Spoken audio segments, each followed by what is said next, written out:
بسم اللہ الرحمن الرحیم۔ السلام علیکم ناظرین گرامی، علم حیاتیات کے مطابق ہمارا جسم دو مقاصد کے لیے بنایا گیا ہے۔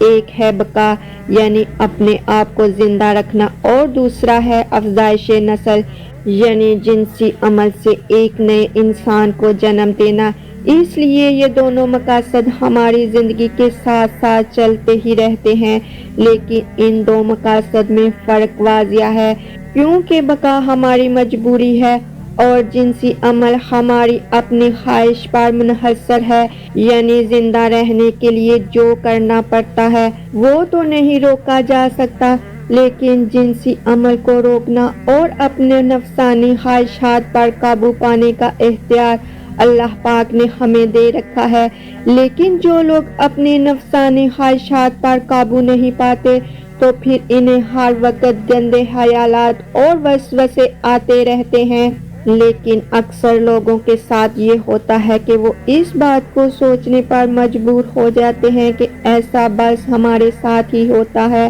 ان کا کہنا ہے کہ اگر یہ خیالات ہم کو ہی آتے ہیں تو ہم سب سے برے انسان ہیں، لیکن حقیقت یہ ہے کہ جنسی خیالات ہمارے جسم کے ساتھ جڑی ہوئی ایک چیز ہے جس کو ہم بھول کر بھی بھول نہیں پاتے۔ اگر یہ اتنا ہی برا ہے تو اس کو کنٹرول کرنے میں کیا برائی ہو سکتی ہے؟ اس کی برائی دماغی اور نفسیاتی طور پر یہ پڑتی ہے، جس سے یہ خیالات ہمارے ذہن اور دل پر باری ہو جاتے ہیں، ہم بے بس ہو کر رہ جاتے ہیں، جس سے ہم کو بھاری نقصان ہوتا ہے۔ یہ ہم کو ایسا کام کرنے سے روکتا بھی ہے جس سے ہمارا فائدہ ہوتا ہے، تو یہ ہم کو ذہنی اور جسمانی طور پر منتشر کر کے ہماری زندگی میں بے شمار مشکلات لا سکتے ہیں۔ یہ جنسی خیالات ایک انسان کو تباہ و برباد کر دیتے ہیں۔ یہ خیالات جب ہم اللہ تعالیٰ کی عبادت کر رہے ہوتے ہیں تب آنے لگے تو ہمارے ساتھ کیا ہوتا ہے؟ آپ کے ذہن میں جب جنسی خیالات آتے ہیں تو آپ اس کو کیسے کنٹرول کر سکتے ہیں؟ اکثر بیشتر ایسا ہوتا ہے کہ حالت نماز میں خشوع حضور نہیں رہتا، انسان کا دھیان ادھر ادھر بھٹکنے لگتا ہے، دنیاوی خیال دل و دماغ کو گھیر لیتے ہیں۔ انسان بظاہر ارکان نماز ادا کر رہا ہوتا ہے مگر اس کی توجہ کہیں اور ہوتی ہے۔ نماز میں وسواس یا دنیاوی خیالات کا آنا بہت عام ہے، اسی لیے رسول خدا صلی اللہ علیہ وآلہ وسلم نے فرمایا کہ میری امت سب سے پہلے جس شے سے محروم ہوگی وہ خشوع ہے۔ خشوع سے مراد وہ کیفیت ہے جس میں انسان کا دل شوق الہی سے بھرپور ہو، لبوں سے ادا ہونے والے الفاظ کا اظہار اعضائے جسمانی سے بھی ہو رہا ہو، جسم کعبہ کی طرف اور دل رب کعبہ کی طرف متوجہ ہو۔ اگرچہ نماز میں دنیاوی خیالات اور وسواس آنے سے نماز کی صحت و قبولیت پر کوئی اثر نہیں ہوتا، یہ نماز کی عدم قبولیت یا رب تعالیٰ کی ناراضگی کا باعث بھی نہیں ہے، تاہم ان دنیاوی خیالات کو طول نہیں دینا چاہیے بلکہ فوراً جھٹک دینا چاہیے، اور جہاں تک ممکن ہو کوشش کریں کہ نماز میں خشوع حضور برقرار رہے۔ دنیاوی خیالات آنے کی صورت میں نماز کی تلاوت قدر بلند آواز میں کریں، اس سے آپ کی توجہ خیالات سے ہٹ کر نماز کے الفاظ پر ہی ہو جائے گی۔ مزید یہ کہ کچھ صورتیں یا آیات کا ترجمہ یاد کر لیں اور نماز میں ان کی تلاوت کریں، تلاوت کرتے ہوئے ان آیات کا ترجمہ بھی ذہن میں دہراتے رہیں، اس سے دھیان ادھر ادھر نہیں بھٹکے گا۔ ناظرین گرامی، وسوسہ بیماری کی ایک شکل ہے جو کہ شیطان کے انسان پر حاوی ہونے کی وجہ سے پیدا ہوتی ہے، یا پھر نفس امارہ کا جب غلبہ ہو تب وسوسے آتے ہیں۔ اس لیے وسوسوں کا علاج ایمان کی قوی بنانے سے ہوگا، نیز شیطان کے راستوں کو کمزور بنانے سے علاج میں مدد ملے گی۔ آپ کثرت کے ساتھ نیکیاں کریں، اللہ تعالیٰ کی جانب رجوع کریں، زیادہ سے زیادہ ذکر تسبیح اور استغفار کریں، نماز کی طرف لوٹیں اور اللہ کے سامنے گر گرائیں، اللہ تعالیٰ آپ کی دعاؤں کو قبول فرمائے گا۔ اللہ تعالیٰ تو بندے پر بندے سے بھی زیادہ رحم کرنے والا ہے۔ وسوسوں کے علاج کے لیے مفید ترین ذریعہ یہ ہے کہ جب بھی وسوسہ آئے تو وسوسہ بالکل ختم ہو جانے تک اپنا ذہن کسی اور جانب متوجہ کر دے۔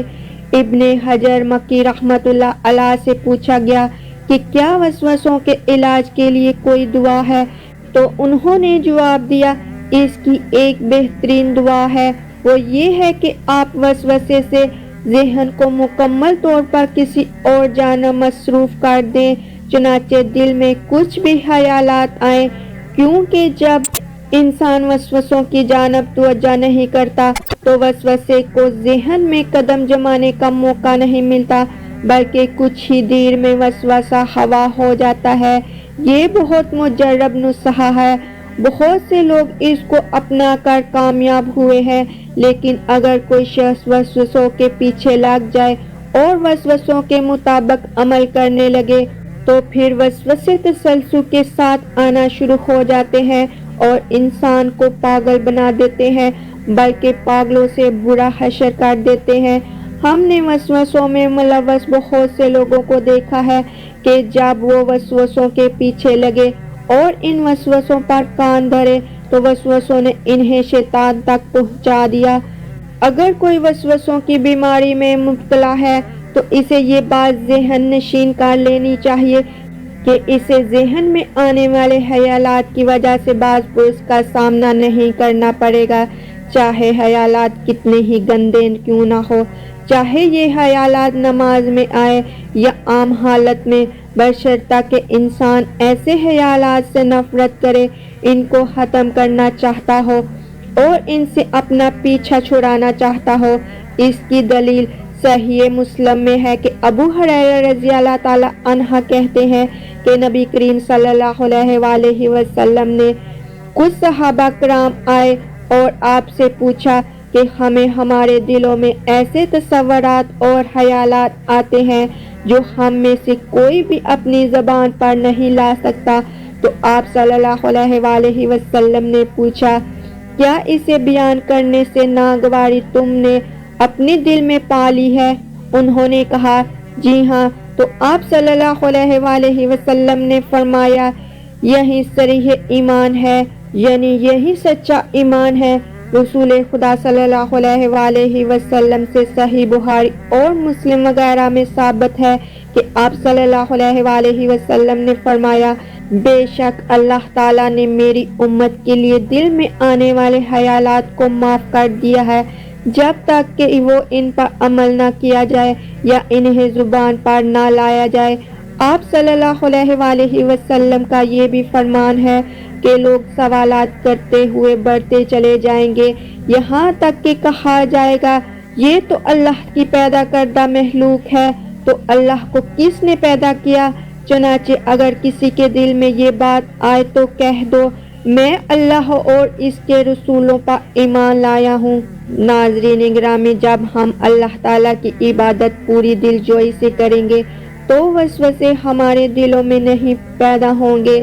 جب ہم وسوسوں کے پیچھے لگ کر اپنے دل کی کوئی بری بات کی طرف متوجہ نہیں ہوں گے تو یہ خود بے خود آپ کے دل سے جاتے رہیں گے۔ ہمیں چاہیے کہ ہم ٹیلی ویژن، موبائل یا پھر گندی ویب سائٹ کی طرف متوجہ کرنی چھوڑ دیں تو ہم ان وسوسوں سے بڑی آسانی سے بچ سکتے ہیں۔ ہم کو چاہیے کہ اپنے آپ کو اللہ تعالیٰ کی عبادت میں مصروف کر لیں تاکہ ہم کو برے کاموں کرنے کا وقت نہ ملے۔ ہم کو نماز پڑھنی چاہیے، قرآن پاک کی تلاوت کرنے کے ساتھ ساتھ ترجمے کو بھی سمجھنا چاہیے تاکہ ہم کو اچھے اور برے کی پہچان ہو سکے۔ اللہ تعالیٰ سے دعا ہے کہ اللہ تعالیٰ ہم کو برے وسوسے اور شیطانی کاموں سے دور رہنے کی توفیق عطا فرمائے، آمین یا رب العالمین۔